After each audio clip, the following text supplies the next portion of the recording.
Welcome to Make Possible Bitesize, a weekly podcast brought to you by Permutive, championing change in publishing, advertising, and beyond. Each episode, we chat to an inspiring guest about their careers, their lives, and how they're making change possible. Let's bite right in. Hello, everyone. I'm Rico Rosa, Customer Success Manager at Permutive. Welcome to Make Possible Bitesize, a podcast series in which inspiring people share how they are championing change and making a real difference in their field. Today on the show, I'm joined by Don Valdez, Vice President of Strategic Partnerships at BeOp. Hey, Don. What's going on, Rico? Thanks for joining me for this episode. How about we start with a quick intro on who you are and what you do over at BeOp? Sure. Thanks for having me. First off, hello, everyone tuning in. My name is Don Valdez, and I work for BeOp, a media technology company based out of France. We pride ourselves on creating a new media standard with our semantical, cookieless, and conversational solutions, which are focused on helping publishers and advertisers have social media-like engagement with audiences, helping them collect and enrich opt-in first-party data, and helping them solve for unlocked-in traffic. That's a new business model for publishers and a very powerful way to create interaction and experience for advertisers. With respect to the start of 2020, my colleagues Rich Bobe, John Dugan, and I were brought on board by our GM, Roman Cashwa, to develop premium publisher relationships on the editorial, marketing, and sales fronts here in North America. The work we've done with Permutive, us collaborating, we're setting our publisher partners up for success in tackling the cookieless world. Due to the high adoption rate and getting pushed through legal, particularly because of the pandemic conditions, a good portion of my focus shifted on partnerships towards the brand and agency side around the summertime. With them, we've been focused on discussing how to target contextually relevant and brand safe environments for their messaging while generating insights for future campaigns and digital strategy in general. Super excited for the demand side of the team to grow in the US as we approach the new year. Awesome. Thank you for that. Now let's kick off with our first Make Possible question. It's a tricky one, a question that will force you to kill your darlings but one. What are you most proud of?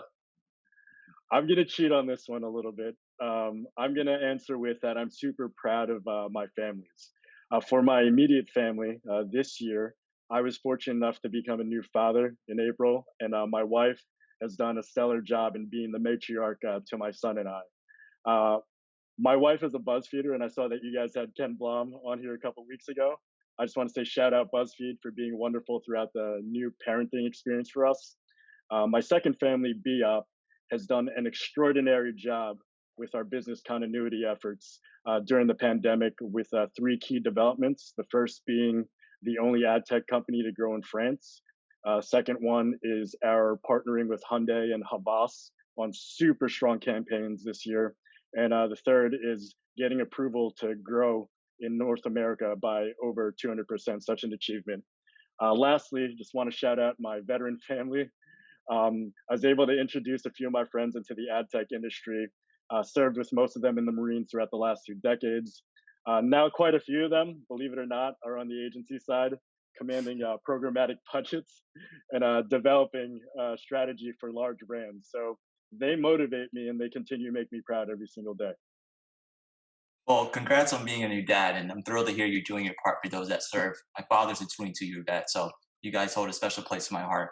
What advice would you give other ad tech vendors or publishers on how to hire more veterans? Well, I think it starts with conversations with how, like you and I are having. You know, you build a network of veteran connections to understand how skill sets translate into the job requirements of your company, right? Organizations like 212 NYC and Data Miner did a great job around Veterans Day to highlight veterans that are rocking out in the civilian world, in tech, in various industries post-military.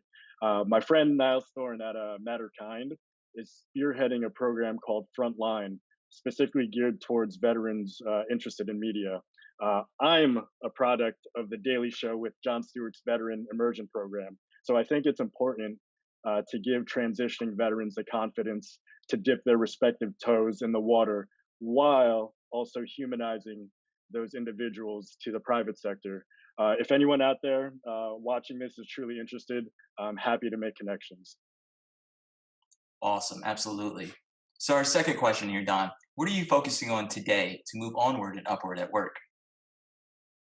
Well, outside of this podcast at BeOp, we're lining up partnership meetings for February on both the demand and supply sides.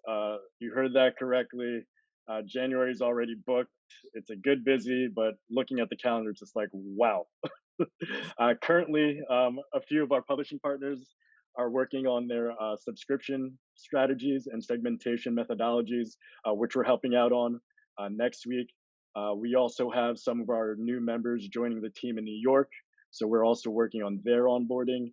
And outside of keeping tabs on the industry via Digiday and Wall Street Journal, I'm checking digital underscore chadvertising on Instagram for legit insider and perspective and some laughs. Nice, that's great.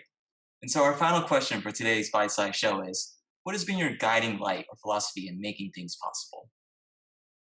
It's a combination of paying it forward and only worrying about the things I can control.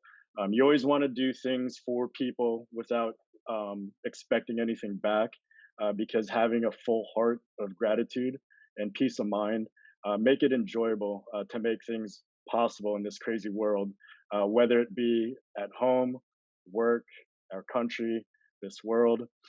This type of mindset has made it extremely helpful in navigating the pandemic while being a new dad.